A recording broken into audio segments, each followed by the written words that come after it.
Welcome back to a more exciting feature of Zoo Tours. This time around, I'm taking you out of Ohio and we're headed towards Southeast Asia, where we will encounter the world's giants of the forest, giants that are disappearing from this earth. Welcome to one of my favorites, a real treat to any zoo visitor, Elephant Reserve, here at the Queen City.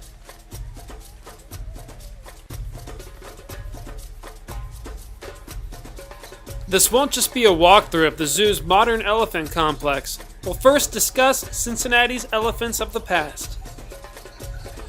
When talking about the zoo's very first elephant, the species that we need to mention first is the American bison. Why on earth would I bring them up first?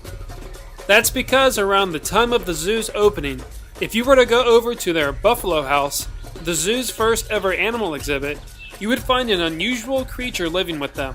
You guessed it, a fully grown bull elephant named Conqueror, one of the oddest mix of animals in zoo history. By the turn of the 20th century, the complex had burned down, but I have no idea what happened to the animals. A few years later, in 1906, the zoo built a new complex dedicated to not only elephants, but some of the world's largest hoofed animals. This is the Herbivore Building, with its design inspired from the Taj Mahal. At 150 feet long and 75 feet high, this is the largest building the zoo has ever built, and still sits at the highest point in the park. This building cost $50,000, which would approximately translate to $1.2 million in 2017. Here you would find hippos, rhinos, giraffes, kangaroos, and of course, elephants. Moving forward to the 1930s, I'll talk about one of the zoo's most interesting animals in its history. Displayed at the Herbivore Building was Gympie, an African pygmy elephant, which is considered a morph of the African forest elephant, a species that you won't find at any US zoo today. Why is she so notable in the zoo's history books? Well, not only was she the second of her kind to live in the country at the time, but she was also the most beloved member of the zoo. Probably due to the fact that it's not usual to see a mature elephant grow to be only 6 feet tall. When she was 7 years old, she only weighed 300 pounds. At one point in the Herbivore Building era, you could also find Patagonia maras, capybaras, and Asian and African elephants living in one space. So far, around 13 elephants, 10 Asian and 3 African, have called Cincinnati their home. In 1975, along with the Passenger Pigeon Memorial and the Reptile House, the Elephant House was also placed on the list of National Historic Landmarks. Jumping into the future, in the year 2000, the area was renovated again to open a more modern-looking attraction known as the Vanishing Giants, an attraction that focused on awareness towards the preservation of these animals. Although out of the 4 species featured, only 1 was endangered. The typical paddocks were torn down and combined to create newer, larger homes. 3 new exhibits were built for giraffes, okapis, and the elephant yard you see today. And although I do not recall this, according to the Cincinnati Enquirer, it also featured dromedary camels. Along the less visible side of the Elephant House was also a small yard for elephant presentations that came with small amphitheater seating. 7 years later in 2007, the elephant area closed once more and the attraction space was again reduced. Construction for a new entrance and entrance plaza bled into the Vanishing Giants, causing the okapis and the giraffes to be removed from the area. The giraffe area was converted into an outdoor dining space, and the okapi yard was disrupted by a new bridge going behind the 2 animals. With these 2 animals missing from the area, the side that contained their viewable indoor exhibits in the Elephant House was permanently closed. That side of the Elephant House is now home to a real giant, who was also given a brand new outdoor yard in the 2007 renovations. He was a former resident of the zoo and didn't make his return to the public until 2008. With the past all covered, we are brought back to present day. I will take you through today's elephant complex, go through every detail as much as possible, and even tell you a bit about the past lives of these Cincinnati elephants. Let's begin. Despite displaying their largest animals here, this isn't even the zoo's largest attraction as a whole. It is only 1.8 acres, so already within a few steps of walking the trail, the animals are in view. You first come across small amphitheater seating, where guests can get an up-close view of their can't-be-missed elephant baths. Here's a small clip that shows what that's like. These are also known as elephant chats, which are held at 2 p.m. daily during the summer months. Until a couple of years ago, the keeper spent a lot of time actually in the enclosure with the elephants. I wish I could show you more of this, but don't worry, we'll see another version of this later in the video. Going back to today, this is where you can get a clear view of their first yard. It is approximately 21,200 square feet, which translates to a half acre. Elephant Reserve is home to not just the Asian elephant, but actually 2 subspecies of the Asian elephant. You'll find 3 females and 1 bull. Coming up is the next view of the first yard, and I'll introduce you to the animals. We'll begin with Princess Shotzi II, or as the zoo calls her, just Shotzi. She is an Indian elephant. Before her, there was actually another Shotzi that lived at the zoo. The late Charles Schott, husband to former Reds owner Marge Schott, purchased the first Shotzi, who arrived at the zoo on October 21st, 1961. She passed in 1978. Today's Shotzi was born on December 15th, 1975 at the Copenhagen Zoo. 3 years later, Marge Schott purchased her, and she was brought over to the Cincinnati Zoo. Shotzi used to regularly attend Reds opening day ceremonies in the late 90s and was even taught how to throw the first pitch. It's said that they stopped inviting larger zoo animals to Reds games due to, well, the mess. In the mid-90s, Shotzi spent her time at the Fort Worth and Dickerson Park Zoo, and in 1996, she made her return to the Queen City. How can you tell it's her? Out of the 3 females, she is the largest.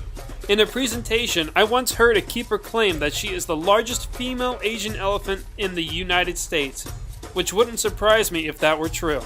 What's another way to tell it's her? She also has the most pink on her ears than the others. And last known fact about her, while she isn't the oldest elephant at the zoo, she is still the matriarch of the herd. The next elephant is a personal favorite of mine, the sweet Jati. She, along with the male that I will mention later, is a Sumatran elephant, the only 2 of their kind in the country. She was born in Malaysia in 1973, but did not come to the zoo until 1991. How can I tell it's her? Jati is noticeably the smallest elephant in the zoo, and aside from size, she also has the most hair on her head.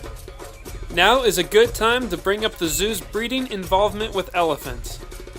The Cincinnati Zoo is nicknamed the sexiest zoo in America for their success in breeding some of the world's most endangered and most unheard of species.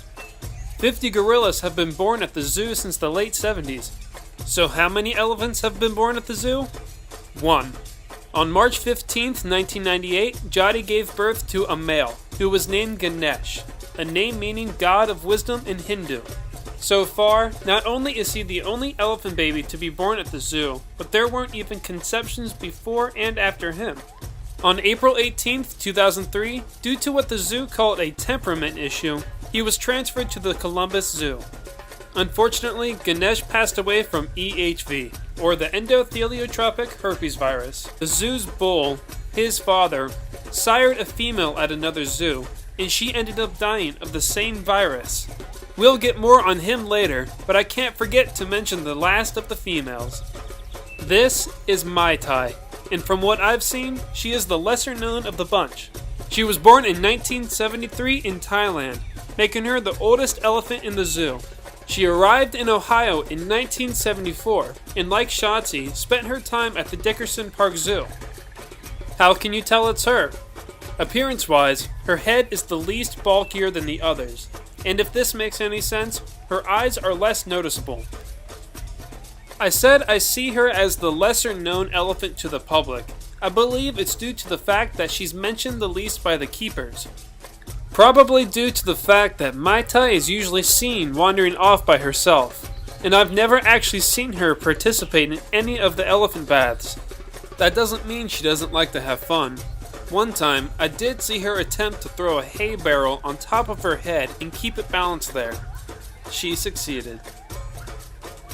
With all of the females covered, here's another look at their yard. Moving along, we are headed over to the indoor quarters where you will get a special look inside the elephant house. This was filmed at the zoo's 9 a.m. opening, meaning only members can view what you are about to see. Unless there is a severe thunderstorm or weather that is too cold to bear, you won't see the elephants inside.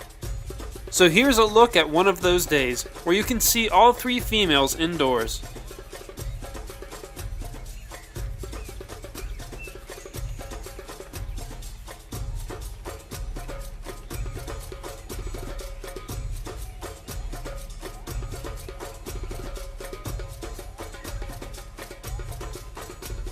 The best time of the year to see all 3 females in here together is during the Christmas celebration, the Festival of Lights.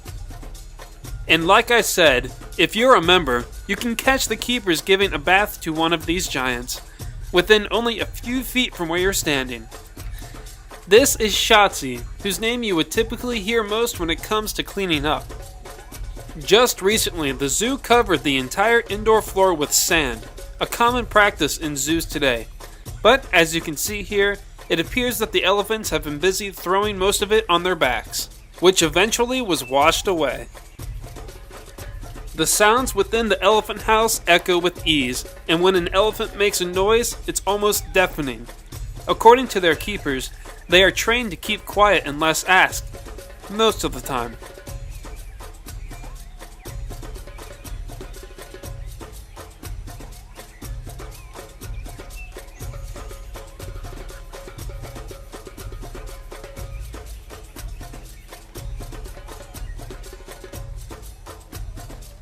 Within this small area, I am now taking you to the last part of Elephant Reserve. It is located in a somewhat hidden corner located on the left side of the elephant house.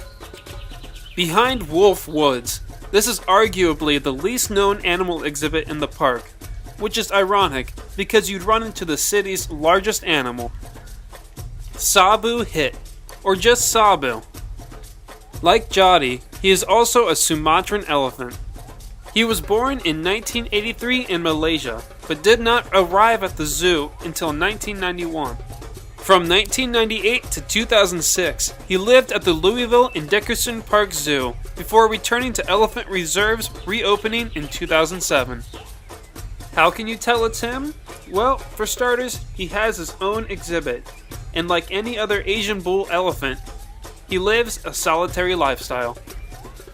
He is also the only male at the zoo, which of course means he's the only elephant with tusks. He will occasionally share his exhibit with Jati and Jati only.